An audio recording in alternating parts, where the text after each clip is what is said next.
Segala puji bagi Allah, pemilik alam semesta, yang sampai saat ini, alhamdulillah, Allah masih memberikan kita nikmat sehat, nikmat kemudahan, nikmat peluang waktu untuk berkumpul,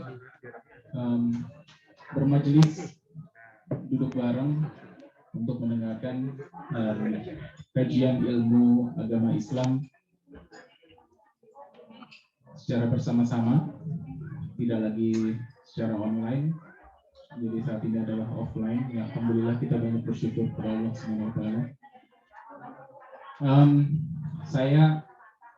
Kenalkan saya Sogi Syam, biasa dipanggil Ogi. Di sini baru dari Oktober 2019, belum lama. Beberapa kali ikut pengajian Al-Ikhlas, kemudian ya qadarullah pandemik, akhirnya kita mengadakan pengajian secara online. Sebelumnya saya mohon maaf kalau memang nanti akan banyak kekurangan.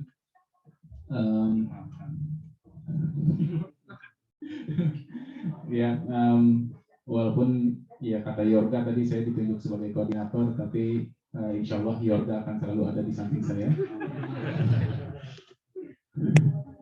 Dan saya juga membuka kesempatan buat teman-teman yang lain untuk berpartisipasi sebagai pengurus pengajian Al-Ikhlas. Saya juga minta izin kepada para sesepuh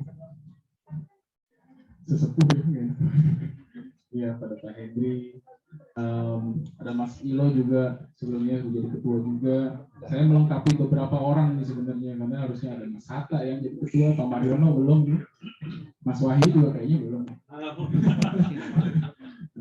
Ya, nggak apa-apa. Ya, insya Allah akan selalu setia juga untuk memberikan masukan. Dan para bapak-bapak, ibu-ibu, mas, mbak, semua yang telah bergabung di grup WhatsApp Al-Ikhlas, saya dengan senang hati menerima segala masukan, apapun bentuk program yang akan kita wujudkan ke depannya, mohon disampaikan boleh secara langsung maupun langsung di grup. Bapak, nanti kita akan coba untuk komunikasikan lebih lanjut. Jadi kalau kata Yorga, sudah ada program belum? Ya, belum. Ya, insya Allah belum. Jadi nanti kita akan bicarakan kira-kira programnya apa yang bisa kita jalankan yang reliable dan tentu saja bermanfaat ya. Ya, untuk mempersingkat waktu, begitu saja sambutan dari saya. Selanjutnya kita akan mendengarkan tilawah yang dilantunkan oleh Mas Hayyin. Mas Hayyin ditembak dulu. Silakan Mas Hayyin. Kejauhan ya? Kayaknya ini nggak ada yang waduh sih Pak Diki. Susah kalau susah yang nyampe aja. Baju di nggak pakai juga nggak apa-apa itu kayaknya bisa dipilih.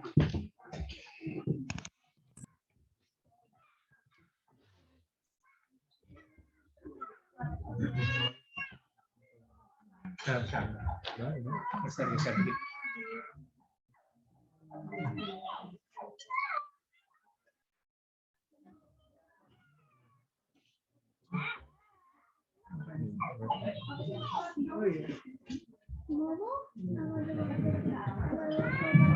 Assalamualaikum warahmatullahi wabarakatuh. Saya akan membacakan surat Ali Imran ayat 102 sampai 105. A'udzu billahi minasyaitonir rajim. Bismillahirrahmanirrahim. Ya ayyuhalladzina amanu taqullaha haqqa tuqatih wa la tamutunna illa wa antum muslimun. Wa'tasimu bihablillahi jami'an wa la tafarraqu. واذكروا نعمة الله عليكم إذ كنتم أعداء فألف بين قلوبكم فألف بين قلوبكم فأصبحتم بنعمته إخوانا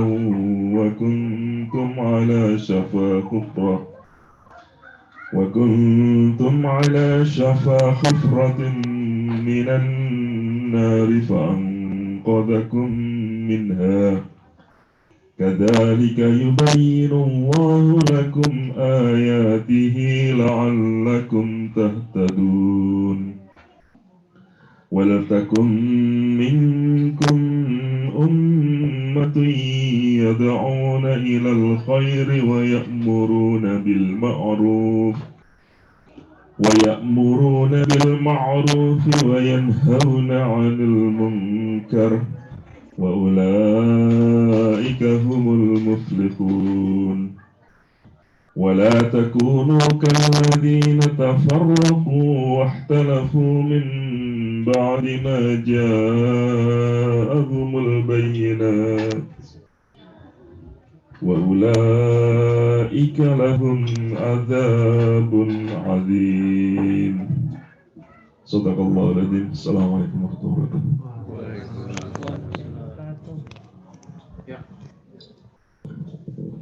Syukran jazakallah untuk Mas Ogi dan yang sudah memberikan pengantar dan Mas Hayin yang membacakan tilawah ya. Semoga jadi kebaikan untuk yang membaca maupun yang mendengarkan. Ya, Bapak Ibu sekalian dan rekan-rekan yang ikut menyimak secara online juga, insya Allah hari ini kita punya waktu 1,5 jam sampai pukul 3 untuk mendengarkan kajian ya. Insya Allah di pertemuan perdana offline ini kita sudah kehadiran Ustadz di tengah-tengah kita, Ustadz Royan Jayusman ya, betul. Ustadz Royan Jayusman adalah mahasiswa PhD di Kingston University di London dan juga pengajar di Universitas Darussalam Gontor. Insya Allah Ustadz Royan juga sudah berkenan dimasukkan ke grup Al-Ikhlas. Jadi kalau ada pertanyaan-pertanyaan seputar apapun silahkan ditanyakan kepada Ustadz Royan gitu ya. Amalan apa gitu yang bisa melancarkan kuliah, melancarkan mencari jodoh, insya Allah bisa ditanyakan kepada Ustaz Royan. Bapak Ibu sekalian, hari ini insya Allah tema kita adalah mengunjungi taman surga, tentang keutamaan mencari ilmu, termasuk juga bagaimana kita yang ada di London ini jauh dari Indonesia, muslim minoritas, bagaimana agar menjaga identitas kita agar selalu istiqomah dalam Islam gitu ya. Dan salah satu caranya adalah untuk terus menjaga diri mencari ilmu agama. Tanpa panjang lebar, saya serahkan langsung pada Ustadz Royan. Insya Allah ceramah tafadol Ustadz mau 30 menit, mau 1 jam, dan sisanya kita akan perbanyak dengan tanya jawab. Pada Ustadz Royan saya persilakan.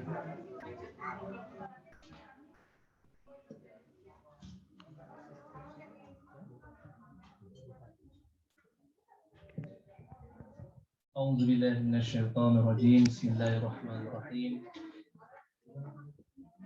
Allahumma shalli ala sayyidina Muhammad wa ala ali sayyidina Muhammad. Rabbi shrah li sadri wa yassir li amri wa hlul 'uqdatam min lisani yafqahu qawli. Kepada ikhwan-ikhwan dan akhwat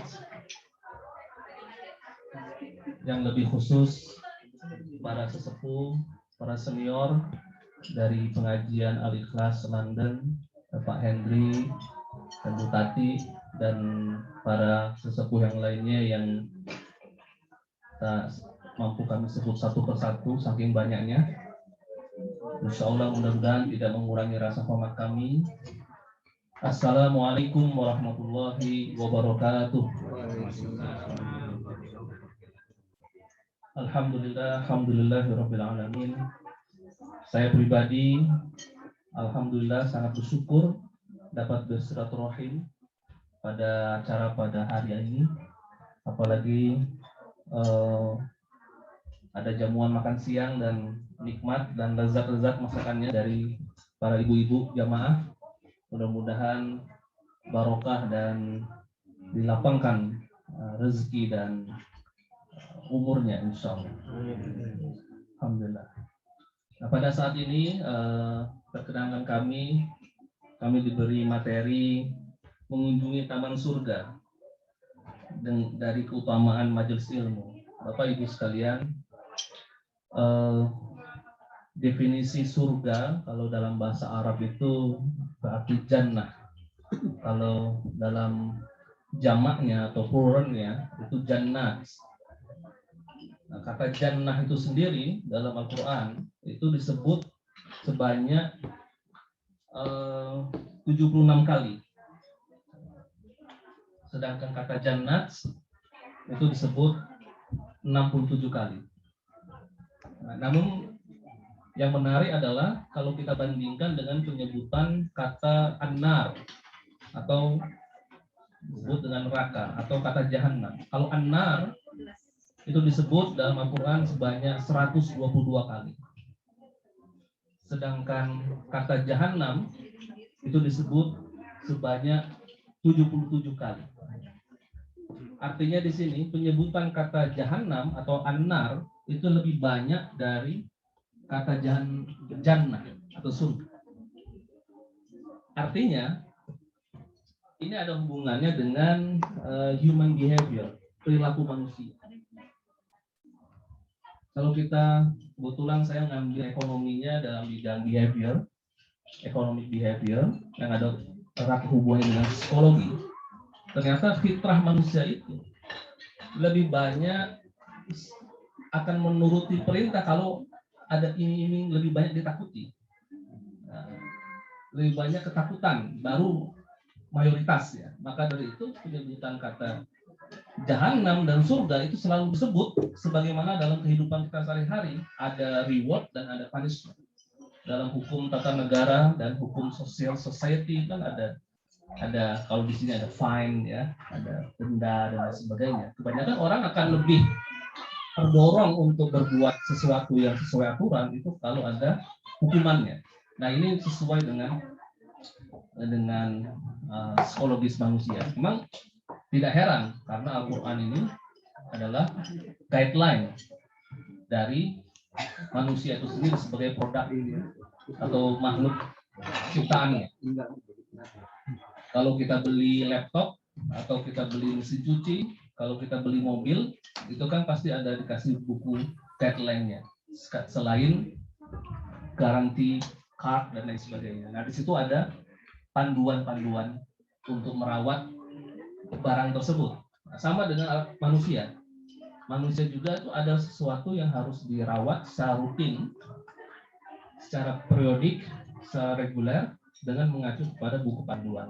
Nah, disitulah adalah Al-Quran. Nah, kaitannya dengan majelis ilmu ini merupakan sebenarnya sambungan dari perintah Al-Quran yang menyebutkan bahwasanya udkhulu fis-silmi kafah.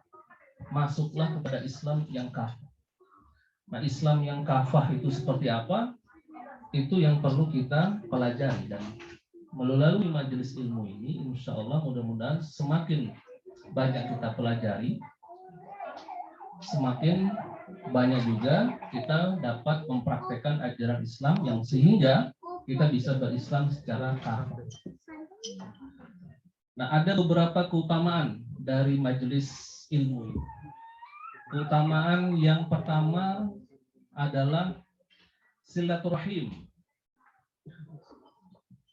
Dalam sebuah hadis Rasulullah Shallallahu Alaihi Wasallam bersabda, "Man ahabba ayyubsaqalahu fi rizqihi wa yunsa'alahu fi asarihi falyasil rahimah."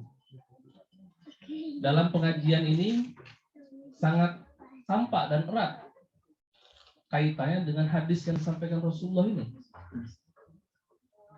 Man ahabba, barang siapa yang senang, ayyub sakolahu fi rizkihi, yang ingin luaskan rezekinya, dan wayun sa'alahu fi asarihi, dan dipanjangkan umurnya.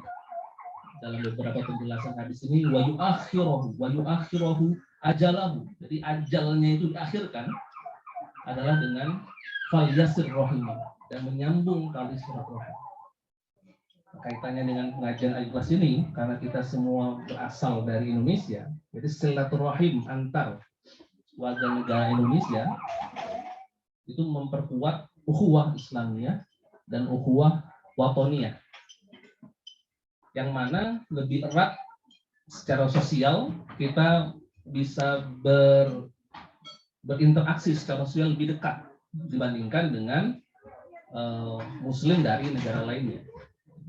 Nah, kalau kita ambil lagi lebih tinggi, lebih luas lagi, fal yasir rahimahu, kita semua ini adalah anak keturunan Nabi Adam.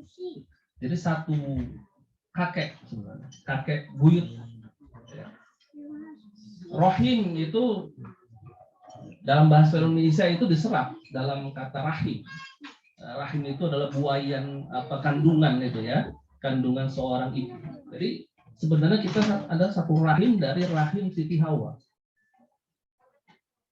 Dan fal yasir rahimahu ini berarti adalah silaturahim, saling mengenal, saling berinteraksi, saling membantu, dan saling berukhuwah, saling menjalin persaudaraan, komunitas artinya ya. Dan alhamdulillah di London ini, khususnya jamaah pengajian Al-Ikhlas London ini cukup kuat ukhuwahnya, dibuktikan pada hari ini jamaahnya sangat banyak sekali dan bahkan sampai membludak keluar. Alhamdulillah. Nah, fal yasil rahimah. Man ahabba ayyub satalahu fi rizqihi. Nah, rizki di sini rizkun. Rizkun itu adalah kalau dalam bahasa Indonesia kita artikan rezeki. Tapi kalau dalam bahasa Arab itu adalah ma yuntafa'u bi. Segala sesuatu yang ada manfaatnya atau yang dapat dimanfaatkan. Saya kira Bapak Ibu, adik-adik, teman-teman juga sudah mengetahui segala yang bermanfaat apa saja, di antaranya ya bukan segalanya ya adalah harta, rezeki. Ya. Yang kedua kesehatan, itu juga rezeki karena dengan kesehatan kita mampu bergerak, mampu berbuat, mampu juga bekerja, mampu belajar dengan kesehatan, mampu berpikir. Gitu. Kalau kita merasakan sehat, tidak sehat, ya, berpikir saja kita sulit, apalagi bekerja. Nah, dengan silaturahim ini, kita punya rezeki selain tadi kesehatan, karena yang tidak sehat tidak mampu juga kan di sini. Kita juga mempunyai kenalan, teman. Karena teman itu kalau dalam konsep Islam, teman sebagai sesama muslim itu adalah sebagai saudara seagama. Kalau saja misalkan dengan tetangga saja kita harus saling menghormati, tapi kalau dalam Islam dengan teman itu adalah saling membantu. Antara sesama umat muslim itu adalah wa ta'awanu 'alal birri wat taqwa. Saling tolong menolong untuk meningkatkan atau dalam ketakwaan. Dan alhamdulillah pengurus pengajian Mas Yoga dan Mas Ogi nantinya juga memperjuangkan ini dalam ta'awanu 'alal birri wat taqwa, dalam kebaikan dan ketakwaan.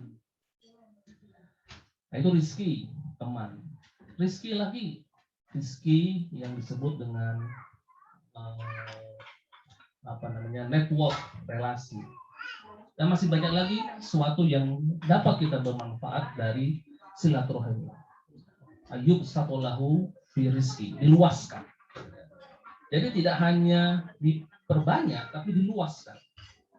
Jadi pintu rezeki ibaratnya kalau kita hanya baru punya satu misalkan, nanti akan diluaskan pintu-pintu rezeki yang lain. Rezeki yang lain adalah kebahagiaan. Mengapa kaitannya dengan jannah tadi adalah sebuah kebun ya, mengunjungi taman surga. Jadi contoh tema yang dibuat Mas Yorga ini sangat menarik. Mengapa taman? Setelah saya lihat, saya teliti, di London ini ada sekitar 3.000-an taman dibuat oleh pemerintah. Jakarta masih di bawah 2.000 sekian. Jadi London ini adalah kota yang paling banyak tamannya di seluruh Eropa. Nah, di balik itu apa? Kenapa ada taman? Karena di taman itu orang akan masuk taman kemudian akan merasakan kebahagiaan, ketenangan. Makanya salah satu nama surga itu selain jannah itu juga maknanya juga taman. Ada salah satu surga yang namanya disebut Darussalam. Dar itu adalah rumah atau kampung, assalam itu adalah kedamaian. Jadi adalah tempat yang damai. Nah, taman di sini yang mengakibatkan atau membuat kebahagiaan. Nah, silaturahim juga dapat menciptakan kebahagiaan. Tentunya di sini saat kita bertemu ini, tentu yang ada kan senyum. Gitu kan? Kalau dalam konsep Islam kan senyum itu adalah sedekah. Ya, kita banyak senyum, banyak sedekah. Tapi tidak senyum sendiri di jalan ya. Jadi senyum ada sebab, gitu kan? Nah, ada senyum, terus ada tawa, ada bahagia, dan ternyata kebahagiaan, tertawa itu adalah hubungannya dengan kebahagiaan. Dan kebahagiaan itu nanti akan menyambung lagi kepada hadis yang selanjutnya, wa yunsa'alahu fi asarihi. Dipanjangkan umurnya. Jadi kebahagiaan itu ada hubungannya dengan umur yang panjang, awet muda, ya,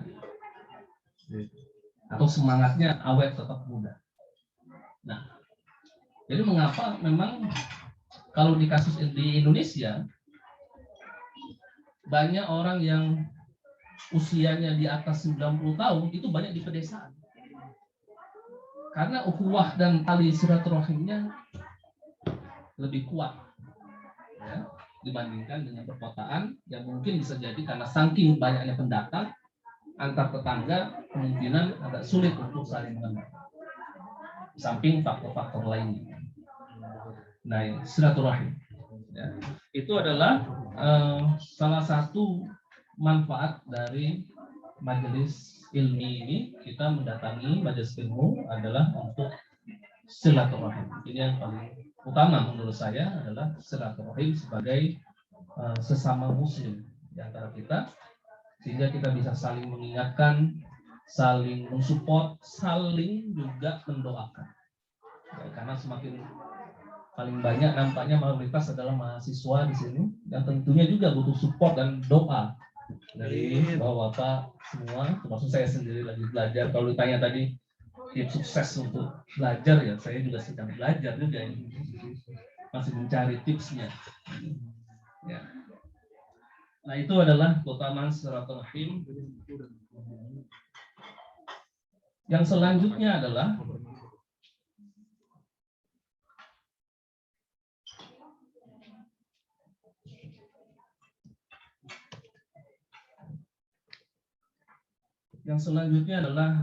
dalam majelis ilmu ini kita akan lebih banyak atau untuk tujuan utamanya adalah zikrullah.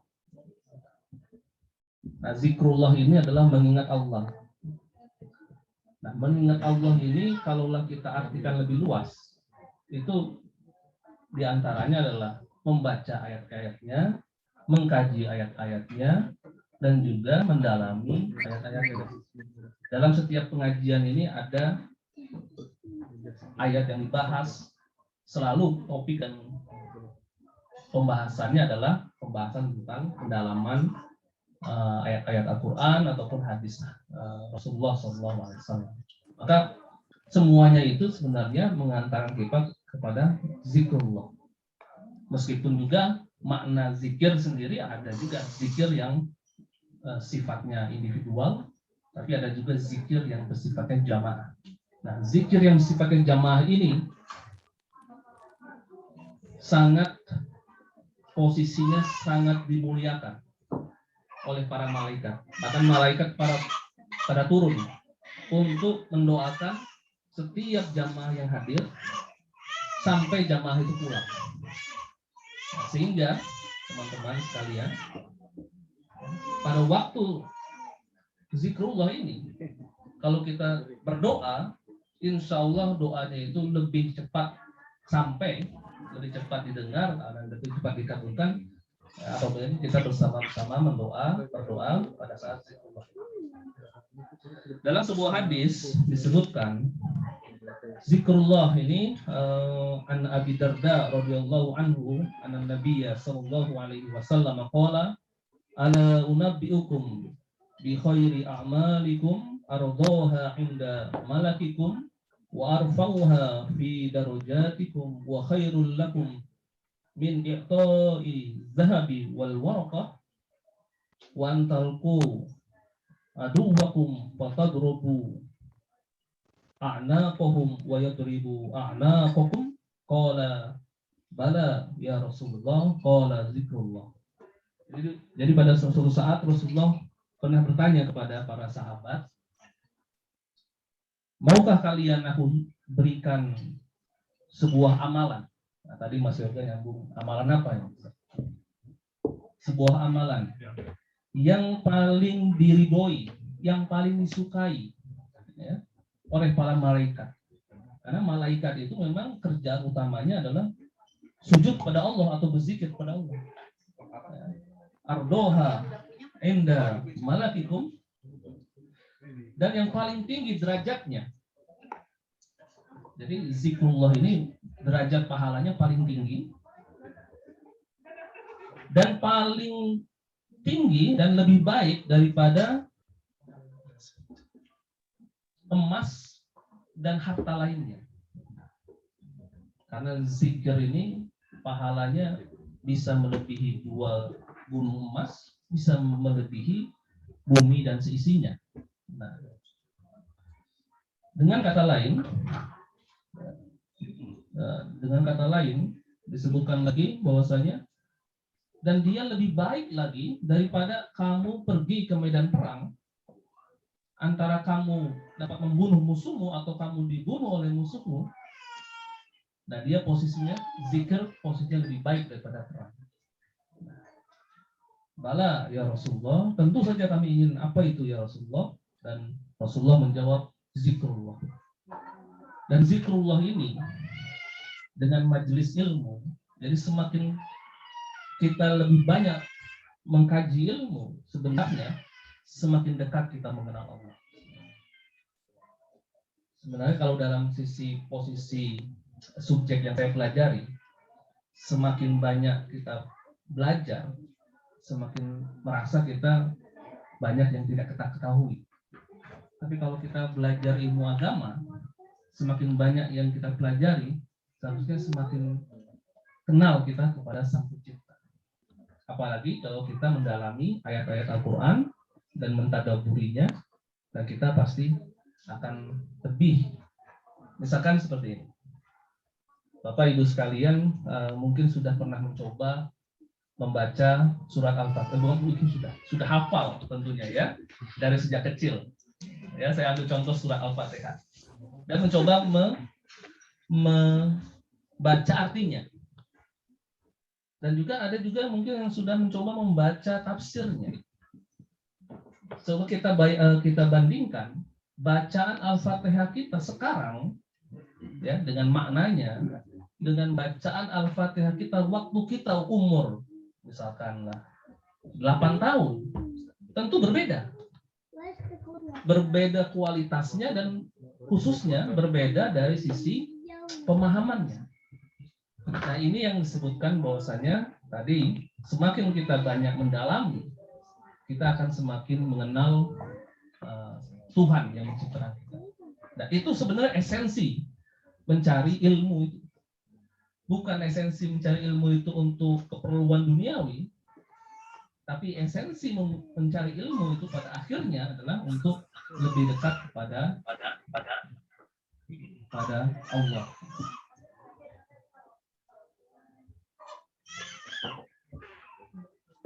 Zikrullah. Kemudian selanjutnya adalah keutamaan ilmu, keutamaan di majelis ilmu selain itu tadi silaturahim. Yang kedua adalah zikrullah, karena ilmu itu menjadi pengingat kita kepada Allah.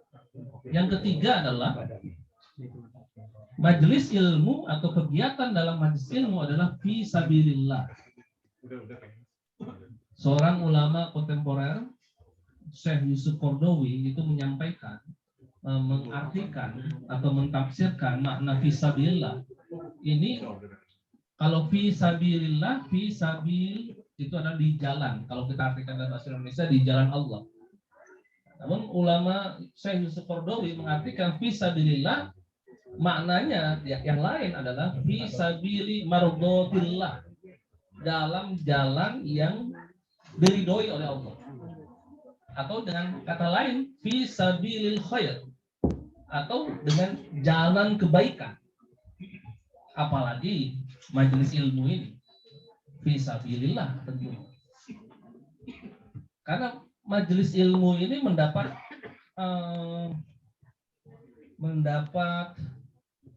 posisi perjuangan yang tertinggi. Bahkan dalam sebuah hadis disebutkan, man salaka tariqan yaltamisu fihi ilman sahalallahu lahu tariqan ilal jannah. Barang siapa yang berjalan di antara dia tempat dia untuk menuntut ilmu, maka Allah akan memudahkan jalannya menuju surga. Jadi esensi dari majelis ilmu itu adalah fisabilillah, fisabil khair, perjuangan.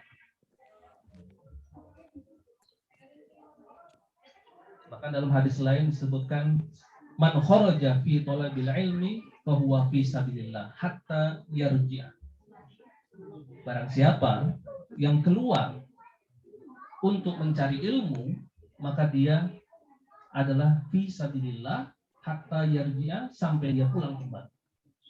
Jadi Bapak Ibu sekalian, adik-adik, Bapak Ibu, mas-mas, mbak-mbak, teman-teman sekalian, ketika berangkat dari rumah, berangkat dari akomodasinya, berangkat dari flatnya, itu sudah dihitung fisabilillah. Kalau terjadi apa-apa di jalan, itu sudah syahid. Sudah syahid. Itu keutamaan betul-betul majelis ilmu. Sampai pulang kembali. Nah, itu fisabilillah. Nah, fisabilillah ini banyak. Karena fisabilillah ini, mengapa pencari ilmu itu ditempatkan pada posisi yang paling dihormati dalam Islam, itu karena fisabilillah ini termasuk dari perjuangan. Perjuangan, apa yang perjuangan? Perjuangan itu erat kaitannya dengan pengorbanan. Contoh kasus misalkan dari hari ini, Bapak Ibu sekalian, teman-teman, banyak yang dikorbankan untuk menghadapi atau menghadiri majelis ilmu. Pengorbanan pertama, apa mungkin waktu, ya, waktu hari Ahad, ya, Sunday, sampai apa? Thomas Cup final. Ya. Dekat sini, dekat Fulham itu ada Chelsea, dekat Pak Hayen ini, ya, itu ada match, ya, dan lain-lain, ya. Waktu, belum lagi pengorbanan biaya, belum lagi tenaga, banyak lagi yang dikorbankan, belum lagi perasaan, membagi waktu, misalkan antara waktu keluarga dengan waktu untuk majelis ilmu, dan itu adalah sesuatu pengorbanan yang saya kira setiap orang mempunyai pengorbanan yang saya rasa punya tantangan masing-masing, dan disitulah mengapa fisabilillah itu disebutkan berdampingan dalam Al-Quran itu dengan ayat-ayat jihad, waman jahadu bi amwalikum wa anfusikum. Bi amwal itu dengan hartamu, wa bi anfusikum itu dengan jiwamu. Jadi menarik di sini adalah mengapa amwal itu ditaruh di depan atau didahulukan dengan jiwa. Sebenarnya pengorbanan, perjuangan dengan harta itu paling utama. Lebih utama dibanding perjuangan dengan nyawa. Dengan kata lain, perjuangan dengan harta itu lebih berat sebenarnya. Kalau dalam perjuangan dengan nyawa itu ya udah gak modal lagi kan, ya sudah tawakal, nggak tahu kan. Kalau dalam zaman peperangan ya dulu ya sudah modal perang. Tapi kalau dengan harta itu pengorbanan, ada yang kita berikan, sesuatu yang kita berikan, padahal sesuatu itu juga bisa kita pakai sebenarnya. Nah itu pengorbanan. Pengorbanan mengeluarkan kalau zakat 2,5%. Ya. Kalau kita mau sedekah lagi 5% dari income kita terus, itu kan pengorbanan. Kalau kita sandingkan sedekah kita dengan sesuatu yang lain, oh ini kayaknya bisa dipakai untuk ini, bisa dipakai untuk ini. Dan itulah memang yang sampai saat ini saya lihat, saya perhatikan mengapa dalam beberapa tafsir itu disebut amwal. Rahasianya mengapa amwal dulu disebut duluan, baru anfus, itu karena memang amwal itu memang berat. Karena kita juga masih membutuhkan amwal dalam hidup kita. Ya. Nah, itu adalah fi sabilillah, jihad fi sabilillah. Dan fi sabilillah, fi sabil khair itu tidak akan sempurna, ya. Tidak akan sempurna kalau kita tidak awalnya niatkan lillahi ta'ala. Atau dengan kata lain, ikhlas. Dengan kita ini jamaah ikhlas. Ikhlas itu adalah kholis. Asal katanya kholis. Kholis itu murni. Murni itu adalah ya murni, ya, tanpa campur tangan lain. Jadi kholis dan murni ini di sini adalah kholis dan murni untuk Allah, untuk mendapat ridho Allah, bukan untuk yang lain-lain. Ya. Kalaulah tadi di awal saya sebutkan, saya menghadiri majelis ilmu itu ada silaturahmi, kenal banyak teman, kenalan baru, ya. Itu adalah manfaat-manfaat atau tujuan mungkin yang kita rasakan jangka pendek. Tapi jangan sampai itu menjadi ujung saja. Tapi ada ujung yang paling ujung. Ya. Ada tujuan yang paling akhir yang seharusnya kita niatkan dari awal sebenarnya untuk menghadiri majelis ilmu ini adalah kholis atau ikhlas lillahi ta'ala untuk mendapatkan ridho Allah Subhanahu wa ta'ala. Mungkin itu dulu dari saya. Selanjutnya kami kembalikan kepada moderator. Silakan, Mas. Alhamdulillah, jazakallahu khairan katsiran Ustaz Mas Ryan. Pengantarnya ya, kota majelis ilmu tadi tentang silaturahim, tentang zikrullah, dan terakhir tentang fisabilillah hingga mengejar ikhlas lillahi ta'ala. Kita masih punya banyak waktu, mangga Bapak Ibu pertanyaan yang nyambung dengan topik ini, ataupun kadang-kadang Ustaz suka ada yang pertanyaannya kemana-mana, nggak apa-apa Ustaz ya, diterima ya. Mangga, ibu-ibu mungkin ada yang mau bertanya?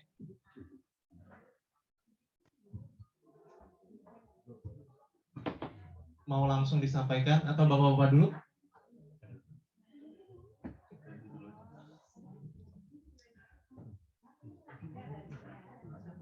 Ada yang mau bertanya? Mangga. Udah pakai mic nggak apa-apa, Bu? Kedengeran insya Allah. Mau buka gorden dikit dong.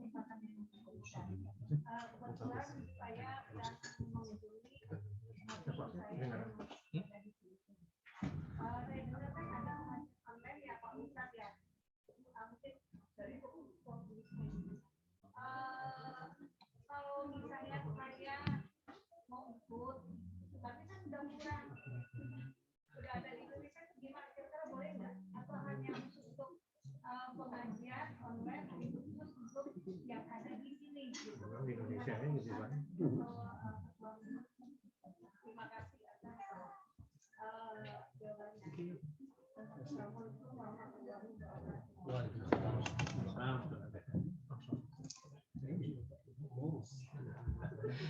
Kalau pertanyaannya dari Ibu siapa tadi? Oh iya, Ibu Yayan. Kata Ustaz Royan yang jawabnya pengurus katanya.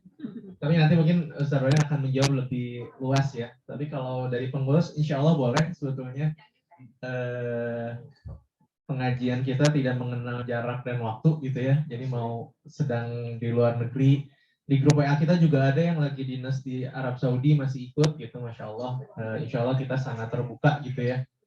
Tapi mungkin Ustaz bisa menjelaskan, pertanyaan mungkin saya agak sambungkan dengan Bu Yaya ya mengenai keutamaan majelis ilmu online dan offline itu ada bedanya nggak sih Ustaz gitu ya? Jadi apakah kalau majelis ilmu online malaikat akan datang secara misalnya mendoakan orang-orang yang hadir secara online gitu, atau memang ada keberkahan di balik mencari ilmu secara onsite atau offline ini gitu Ustaz? Baik, terima kasih Ibu. Bu Yaya. Bu Yaya, ya, terima kasih. Jadi ini mengingatkan saya pertanyaan Ibu Yaya ini kepada hadis Nabi. Utlubil ilma walau bisin. Tuntutlah ilmu walau sampai ke negeri Cina. Dengan kemajuan teknologi saat ini, tidak Cina itu dulu pada zaman masa-masa Islam awal, itu Cina itu dianggap negeri terjauh ya. Jadi kalau dari hadis ini, jadi semangat Ibu Yayah ini sangat luar biasa untuk menuntut ilmu walaupun dengan online.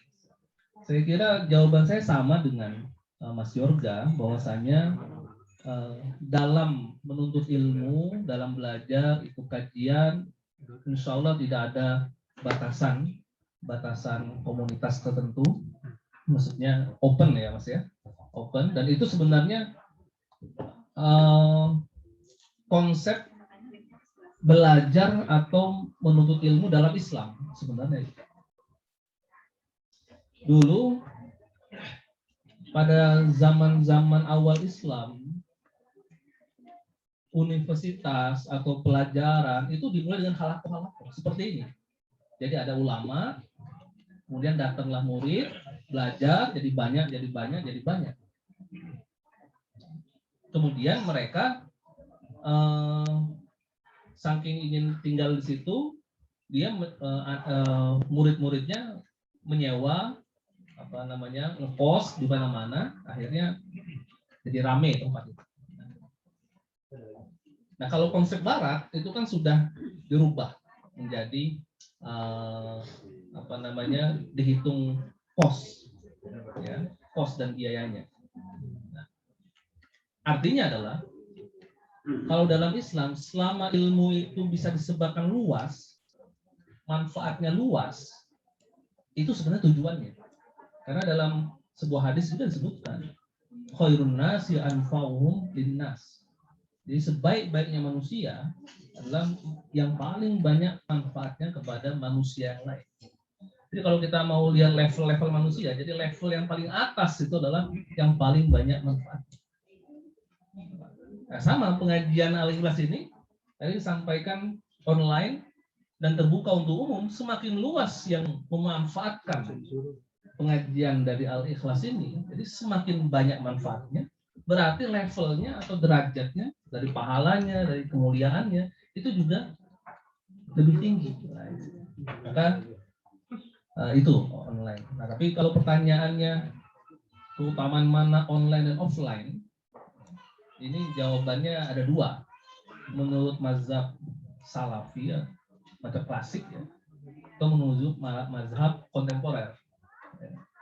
Kalau menurut mazhab klasik itu sunnah Rasul itu kalau menuntut ilmu itu harus tatap muka, wajahan bi wajhi. Nah, itu kalau sunnah secara klasik ya. Tapi kan sekarang dunia berkembang pesat, teknologi ini, apalagi Zoom juga bisa tatap muka. Dan kalau menurut ulama kontemporer, ya syarat majelis ilmu itu mendapat keberkahan atau syarat dia mendapatkan keutamaan karena didatangi oleh malaikat untuk datang untuk mendoakan para jemaahnya, itu adalah bukan dari offline-nya dan atau online-nya, tapi dari apa yang dibicarakan dalam majelis itu, dari topik pembicaraan. Jadi tidak mengenal, ya, tidak mengenal dia offline atau online, tapi sepanjang yang dibaca atau yang dikaji itu adalah zikrullah, ayat-ayat Allah, mentadaburi ayat-ayat Al-Quran, mendalami ajaran-ajaran dalam Islam, itu sudah disebut majelis ilmu. Dan itu juga termasuk yang diturunkan barokah dengan datangnya malaikat. Itu, saya kira jawabannya. Jadi kesimpulannya adalah, jadi sebenarnya mana lebih baik, online dan offline? Ada dua versi itu tadi. Ya, semuanya bisa baik dan baik. Tapi kan karena kemarin itu ada kondisi yang, jadi kalau dalam fikih itu ada istilah yang disebut dengan maslahat. Jadi misalkan kita ada pilihan mau offline atau online, kita lihat maslahatnya. Jika ada dua maslahat, kan pengajian juga maslahatnya, maksudnya maslahat di sini bermanfaat, ya, maslahat itu ada manfaat. Pengajian online ada manfaatnya, offline ada manfaatnya. Jika ada dua manfaat yang saling maksudnya bertentangan, maksudnya kita harus memilih di antara dua, kita paling pilih yang mana maslahatnya lebih besar. Nah, untuk maslahat yang lebih besar itu adalah istihad di tangan pengurus. Saya kira pengurus melihat mana kira-kira maslahat yang paling besar, offline atau online, mana manfaat yang bisa memberikan manfaat yang lebih. Memang kalau melihat fitrah manusia, ya, tentu ada perbedaan secara sosiologis, psikologis antara kita bertemu langsung dengan tidak bertemu, kan tentu ada perbedaannya. Nah, itu mungkin ada banyak pertimbangan yang lain, kalau ada dampak protokol kesehatan dan lain sebagainya. Kalau misalkan ternyata offline banyak mudorotnya, ya, nah tentu kita akan memilih yang lebih sedikit mudorotnya. Saya kira itu, Mas. Mudah-mudahan bisa menjawab. Atau Ustaz Ryan. Ada lagi dari bapak-bapak mungkin? Enggak, Pak Diki. Bapak kami jangan langsung aja. Pak Ustaz, kalau yang saya dengar, kalau kami membaca Al-Fatihah, itu orang tua di alam kubur otomatis dapat pahalanya, terus langsung ke atas. Nah, kalau kebalikannya bagaimana? Misalnya ingin mendoakan sang anak gitu, apakah juga otomatis karena masih darah daging, ucapan tilawah kita juga sampai ke anak atau tidak? Misalnya anak itu entah mungkin ada yang sudah bekerja di luar negeri atau ada yang sudah meninggal, yang wafat.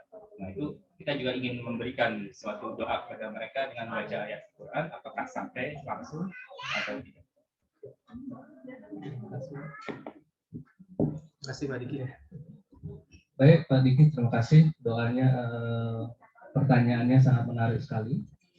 Jadi ada doa anak untuk orang tua, doa orang tua untuk anak, ini masing-masing ada dalilnya sendiri.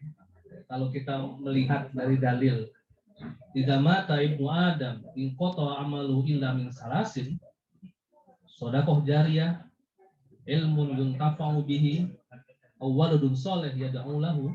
Artinya ketika anak cucu Adam atau manusia itu mati atau wafat, itu terputuslah seluruh amal ibadahnya kecuali sedekah jariyah, ilmu yang bermanfaat, dan anak soleh yang mendoakannya. Kalau dari hadis ini itu disebutkan bahwasanya seorang anak mendoakan orang tua. Tapi ada juga hadis yang lain, ridullah fi ridho walidain, wa sukhtullah fi sukhtil walidain. Kalau ridho ini sudah di atasnya doa. Ridho ini sudah lebih tinggi. So, ridho ini saya ikhlas anak saya. Jadi kalau seorang anak itu kuncinya orang tua. Kalau orang tua oke, ikhlas, selamat anaknya. Tapi kalau anak ini orang tuanya nggak ikhlas, ya, Allah sana juga akan muka juga karena dia tidak mendapatkan ACC atau restu dari orang tua. Jadi sudah di atasnya. Jadi kalau orang tua mendoakan anaknya, kalau yang jauh ataupun yang sudah meninggal, ya, itu seakan-akan anaknya sudah mendapatkan ridho orang tuanya. Jadi segala bentuk hambatan yang lainnya itu dimudahkan. Maka ini yang agak unik teman-teman sekalian dalam Islam. Mengapa tradisi yang saya lihat dibandingkan dengan negara barat ini, ya, tradisi care home di negara-negara Islam itu tidak ada, atau di negara mayoritas Muslim tidak ada. Karena sesibuk apapun seorang anak tidak akan berani atau tidak akan tega meninggalkan orang tuanya, tidak akan melewatkan masa-masa untuk merawat orang tuanya. Karena sampai detik akhir seorang Muslim itu ingin diambil adalah ridho orang tuanya sebelum ridho Allah. Karena itu adalah paspor lah istilahnya. Karena dengan itu dalam Al-Quran bahkan disebutkan wala taqullahuma uffin. Jangan sekali-sekali berkata, kalau kita terjemahkan ke dalam bahasa Indonesia, berkata ah. Kata ah ini berarti kata ah nggak boleh. Berarti kata yang lain boleh dong. Bukan begitu. Kata ah ini adalah perwakilan, sampel. Kalau kata ah aja tidak boleh, mengapa kata ah tidak boleh?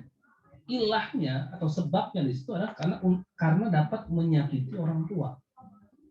Nah, artinya adalah tidak boleh wala taqullahuma uffin, itu adalah janganlah sekali-sekali menyakiti hati orang tua. Dengan apapun, perkataan saja tidak boleh, apalagi perbuatan. Nah, sekarang sudah mulai nampak karena zaman akhir, Bapak Ibu sekalian ya, orang tua, anak melantarkan orang tua, bahkan dalam kasus-kasus ada yang membunuh orang tua, kan sudah mulai ada ya. Dan ini memang tampak-tampak zaman-zaman akhir, karena ada seseorang yang melahirkan tuannya, karena itu yang dalam hadis Rasulullah disebutkan tanda-tanda hari kiamat itu adalah ketika ada seseorang yang melahirkan tuannya. Tuannya jadi anaknya menjadi bos kira-kira. Padahal dalam tradisi, bukan tradisi, dalam ajaran Islam orang tua itu dimuliakan. Wala taqullahuma uffin. Bahkan walaupun dalam takdir tertentu orang tuanya beda keyakinan, itu harus tetap diberikan perilaku yang terbaik selama itu tidak menyangkut masalah akidah. Hubungan di dunia harus tetap baik walaupun dengan orang tua berbeda akidah. Nah, itu maksud saya adalah posisi orang tua itu sudah di atas segalanya. Maksudnya ridho orang tua itu sudah di atas segalanya. Dan juga tentunya teman-teman sekalian yang belajar ke sini tentu semua sudah atas ridho orang tua. Dan tentunya di situ ada kekuatan terbesar kita, karena dengan ridho orang tua mungkin kita agak sulit nanti. Mungkin untuk studi di sini, kalaupun ada yang studi di sini belum diridhoi, ya cobalah minta ridho supaya lebih lancar lagi prosesnya, insya Allah. Termasuk mencari jodoh. Tadi Mas Yoga tadi menyinggung ya, ridho orang tua, ya, apalagi ridho seorang ibu itu. Nah, kalau orang tua mana derajatnya? Ibu itu 3 kali. Mungkin kalau kita nulis review ya, bintangnya sudah bintang 3 ya. Kalau bapak itu bintang 1 ya. Jadi derajatnya ibu, apalagi ridho dari seorang ibu. Nah, mungkin sekian Pak Diki, mudah-mudahan dapat menjawab. Terima kasih. Sambil break Ustadz, mau konsumsinya dicoba dulu Ustadz. Saya mau mempersilahkan ada pengenalan IJ dan penjelasan historis Al-Ikhlas dari sesepuh ya. Saya persilakan Pak Henry dulu, mungkin sedikit menceritakan Al-Ikhlas kepada teman-teman yang ada di sini.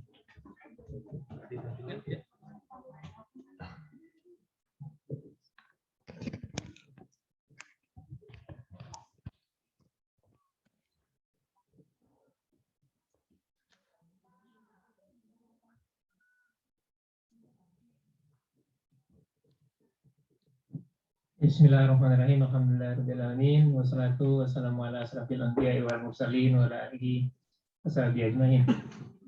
Para hadirin yang dirahmati Allah SWT, wabil khusus Pak Royan yang sudah menyempatkan hadir pada pengajian Al-Ikhlas hari ini, dan juga para hadirin sekalian, khususnya para senior ya, yang sudah hadir hari ini. Semoga Allah SWT memberkahi kehadiran kita hari ini. Allah SWT berfirman dalam Al-Quran, Ya ayyuhalladzina amanu kullu fis silmi kafah wa la tattabi'u khutuwati syaitan innahu lakum aduwwun mubin. Hai orang beriman, masuklah kamu ke dalam Islam yang kafah. Masuklah kamu ke dalam Islam secara keseluruhan dan janganlah mengikuti langkah-langkah syaitan. Innahu lakum aduwwun mubin. Sesungguhnya syaitan itu untukmu adalah aduwwun mubin, musuh yang nyata. Karena tadi juga sudah disampaikan oleh Ustaz Ryan. Tentunya salam dan salam disampaikan kepada junjungan kita Nabi Muhammad Sallallahu Alaihi Wasallam. Kemudian tadi terkait topik pengajian hari ini sudah dijelaskan oleh Ustaz Ryan, keutamaan majelis ilmu, dan juga semua kita yang hadir hari ini bisa tertingkatkan gitu ya semangatnya untuk menghadiri, dan juga tadi yang sudah diminta untuk menjadi pengurus gitu ya, insya Allah juga dimudahkan, dibantu bersama-sama. Allah SWT juga berfirman dalam Al-Quran surah Al-Ahqaf, walikullin darajatin mimma amilu waliwafihum amalahum walahum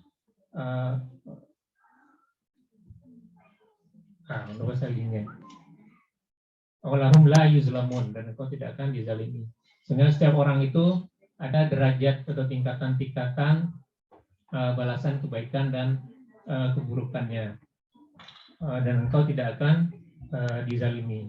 Jadi di antara yang menghadiri pengajian Al-Ikhlas dan di antara yang hadir ada yang misalnya datang lebih awal gitu ya, datang dengan niat tentunya yang ikhlas, dan juga ada di antara yang hadir itu yang datang dengan niat sebagai mengurusi gitu ya pengajian itu, dan semua balasan itu ada tingkatan-tingkatannya gitu.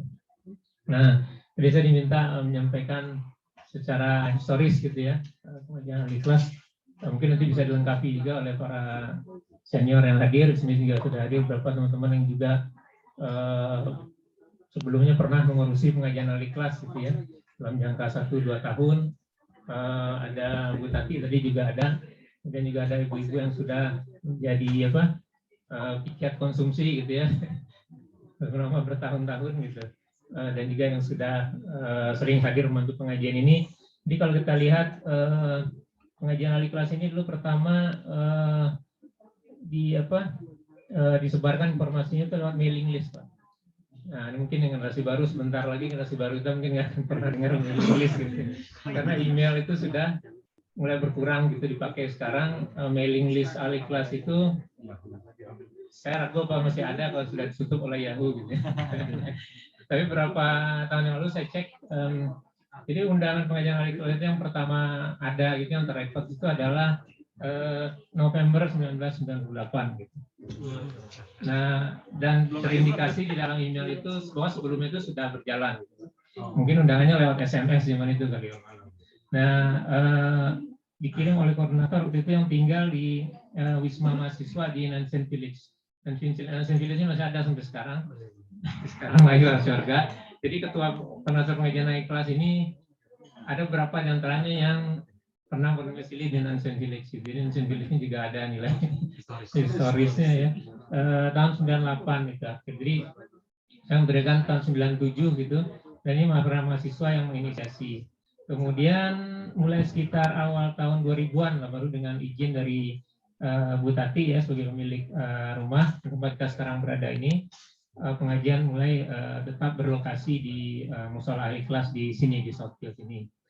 Nah, kemudian setelah itu silih berganti ketua, pengurus dan koordinator ya dengan masa waktu sekitar 1 dan 2 tahun. Termasuk saya juga pernah diceburkan gitu. Nah, di sini juga ada Mas Eko gitu ya, dan beberapa teman-teman yang lain yang juga pernah bergantian gitu ya mengurusi. Kalau saya suka memakai bahasa diberi kesempatan oleh Allah SWT untuk meningkatkan amal solehnya gitu ya. Karena ketika yang lain datang untuk menghadiri gitu dengan niat yang katakan sama-sama ikhlas gitu ya, walaupun niat itu susah diukur gitu.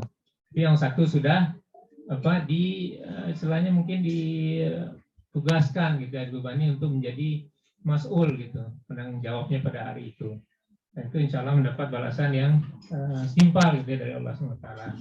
Kemudian poin yang kedua yang penting juga bagian al-ikhlas itu ini adalah bagian dari sejumlah pengajian locality yang ada beberapa kota di UK, di banyak kota di UK yang dipayungi oleh Kibar. Kibar itu adalah ngasih payung kita di sini, keluarga Islam Indonesia di Britania Raya yang merupakan organisasi payung. Oleh karena itu pengajian al-ikhlas selalu turut berpartisipasi dalam kegiatan-kegiatan Kibar. Nah, sebelum pandemi Kibar memiliki kegiatan diantaranya gathering ya masyarakat Muslim Indonesia seluruh itu yang diadakan 2 kali setahun. Kemudian juga ada safari dakwah Kibar ya, yang memperjalankan ustadz yang biasanya didatangkan dari tanah air itu ke berbagai kota di UK. Jadi kita juga mensupport itu. Kemudian mungkin sekilas tentang misi dan tata laksana ya. Misi pengajian al-ikhlas yaitu memfasilitasi kegiatan keislaman untuk Muslim Indonesia di London dan sekitarnya melalui beberapa kegiatan. Di antaranya yang utama adalah tablik ya, pengajian umum 2 mingguan yang sedang kita ikuti saat ini. Kemudian juga ada acara outdoor rilah dalam bentuk camping dan piknik.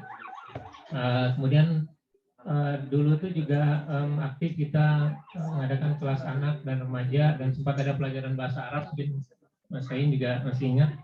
Sekarang belum aktif lagi. Dan juga dulu ada juga semacam taklim pengajian khusus misalnya kayak untuk menambah gitu ya dari yang sudah didapatkan di tablik, misalnya khusus pengajian bapak-bapak atau khusus ibu-ibu gitu. Ini juga posisinya dalam melengkapi gitu ya atau menambah. Nah itu mungkin kurang lebih yang bisa disampaikan, semoga bermanfaat, juga mengingatkan kita kembali akan keberkahan yang besar gitu dari Allah SWT bagi kita dengan adanya pengajian ini dan bersama-sama terus kita hidupkan. Tadi juga ada diskusi manakah yang lebih utama, yang online dan offline, sudah dijawab juga Ustaz Royan. Tapi yang pasti kalau yang online maka konsumsinya tidak bisa di online kan gitu ya. Kita pernah mencoba ternyata enggak itu, konsumsinya itu nggak bisa dikirim secara online, hanya bisa diperlihatkan. Ya itu mungkin kurang lebih. Keutamaannya juga keutamaan lain itu sudah jelas banyak gitu ya. Misalnya yang bertemu saling mengucapkan salam gitu saja, bersalaman gitu ya, yang dimana dosa-dosanya akan berguguran. Kalau online ya nggak bisa salaman lah gitu. Masya Allah selama berapa nih, hampir 2 tahun gitu Mas Irga ya, kita tidak diberi oleh Allah SWT kesempatan untuk mendapatkan pahala itu gitu. Alhamdulillah pada hari ini pada pengajian perdana Kopi Darat Al-Ikhlas kita dapat bertemu silaturahim kembali. Baik, itu kurang lebih yang saya sampaikan, kurang lebihnya saya mohon maaf. Assalamualaikum warahmatullahi wabarakatuh. Salam jazakallah khairan katsira pada Ustadz Henry. Sebelum Mas Eko, saya mau membuka satu pertanyaan untuk yang online ya, yang nggak kebagian makanan. Di sini saya ngelihat ada Pak Arif Rohman atas Pendidikan dan Kebudayaan KBRI. Assalamualaikum Pak Arif. Ada Mas Saiful, Mbak Magfira, Mbak Nurul, Mas Afan, Mbak Rahmadita, Mas Abdul Aziz, dan Mas Bimo. Mungkin ada yang punya pertanyaan pada Ustadznya. Insya Allah berkahnya sama ya, walaupun tidak merasakan makanannya. Mungkin yang online ada yang mau bertanya, boleh chat atau langsung disampaikan, insya Allah terdengar.